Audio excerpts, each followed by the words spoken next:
You're about to see the remarkable new images tonight of members of Russia's military spy agency, the GRU. Authorities say they were hard at work. The FBI indicting 7 today, several of those suspects caught on camera after a daring spy operation. Here's ABC's Chief Justice correspondent Pierre Thomas with the images tonight. Tonight, for the first time, we're seeing what authorities say was a Russian hacking plot stopped in the nick of time. The FBI and Dutch officials say these 4 Russian military intelligence operatives loaded this rental car full of electronic equipment. They would deploy a remote team, a close access team, as we say in the indictment, that would go on site, and they would take sophisticated hacking equipment. Their alleged mission to hack the Dutch lab testing for the nerve agent used to target a former Russian spy and his daughter in Britain a month earlier, an attack blamed on Russia. Investigators stopping the men outside that lab before they could destroy their equipment. The suspects, who had diplomatic passports, were then expelled. The Russians got caught with their equipment, people who were doing it, and they have got to pay the piper. Those men, among 7 Russian intelligence officers, indicted in federal court today as part of a global crackdown on Russian cyber warfare that is aimed, U.S. officials say, at damaging the West. Authorities say at least 3 other men charged today have already been accused by Special Counsel Robert Mueller of hacking the Clinton campaign and the DNC during the 2016 election. Pierre Thomas with us live tonight as well. A lot of people at home, Pierre, are going to be asking, we're about 32 days now away from the midterm elections, and after you showed us those images tonight, how concerned is the FBI about Russian interference with American voters headed to the polls again very shortly? David, there is real concern about Russia's covert social media campaign and those hackers working for their military intelligence. David, those hackers we just saw in our story are still on the job right now in Russia. Our top story this hour, a slew of countries have accused Russia of cyber hacking the Hague's chemical watchdog organization, as well as several other agencies. On Thursday, the U.S. Justice Department announced charges against 7 alleged Russian GRU agents it claims hacked multiple U.S. and international institutions. Thank you all for joining us today as we announce an indictment charging 7 Russian military officers with violations of several U.S. criminal laws for malicious cyber activities against the United States and its allies. A short while ago, the Dutch Minister of Defense and the United Kingdom's National Security Advisor held a joint press conference announcing a recent intelligence operation against several Russian agents conducting a clandestine mission in The Hague. This move by the Trump administration follows accusations by the Netherlands, Canada, and United Kingdom made only hours prior, all relating to hacking.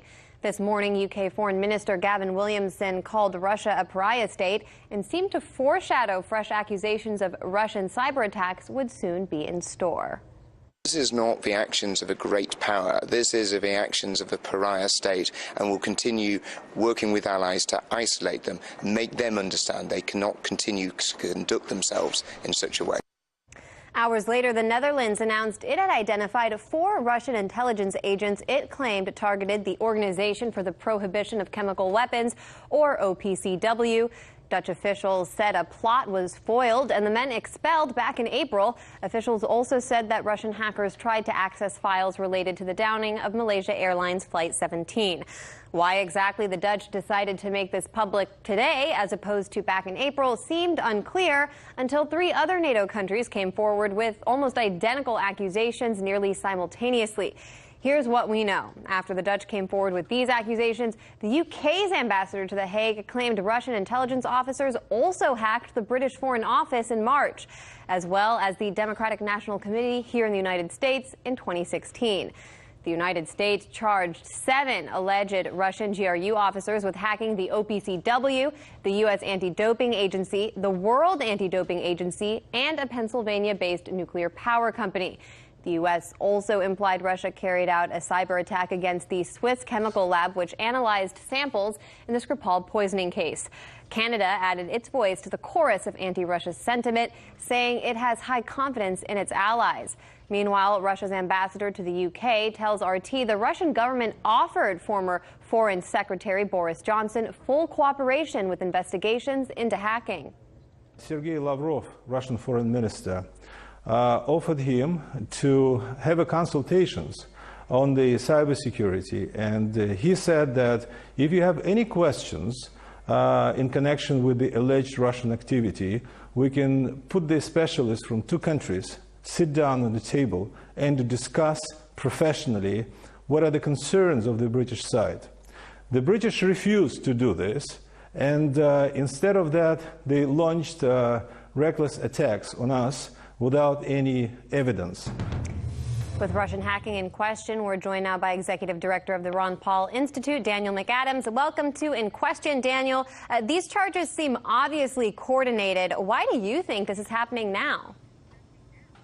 Well, it's exciting. The Russians are very busy. They're hacking everything. I should start by saying I have no idea whether they hacked the OPCW. Some say they hacked the anti-doping organization. I even read yesterday that they hacked the latest Star Wars film to make everyone not like it. I have no idea whether this is true or not. We do know that, in fact, among us grown-ups, that intelligence agencies of all countries hack into other countries' capabilities. So the idea that the UK, of all places, would jump up and down and scream, oh my gosh, someone is hacking us, is pretty foolish, considering especially that they're building a brand new facility to do just that. So I think this is quite a bit of theater, and as you point out, very coordinated for a propaganda purpose. But why now? Well, I think one good reason is that, as you probably know, that NATO defense ministers are having a meeting this week. Jens Stoltenberg, the NATO Secretary General, announced back in June that they're starting a new cyber operations center to address this very exact thing, all of this hacking going on. So NATO is an organization that's desperately in search of a purpose to continue paying lots of very big salaries, and Stoltenberg is one of the biggest anti-Russia people. So I think this is perfect theater for the gathering of the defense ministers for this NATO summit. We're being told Russians hacked multiple agencies. You mentioned the OPCW as well as the World Anti-Doping Agency. Why would Russia have interest in tapping into these agencies? Well, there certainly is a legitimate interest. I'm sure the U.S. taps into them as well. They probably want to know what's going on with the OPCW, the conclusions of the OPCW. This is assuming, of course, that they did it, have a very direct bearing on Russia. This is what intelligence agencies do. They seek information. They seek information on the MH17 flight, because certainly the Dutch haven't been very forthcoming nor cooperative on getting to the bottom of who did it, particularly in light of the fact that we've learned some very new information in the past few weeks that would suggest it's not the conclusion. So there are legitimate reasons of state for intelligence services to try to gain information. The real issue is the way this is being done, the coordinated, as you point out, very, very open press conferences, trying to divert attention.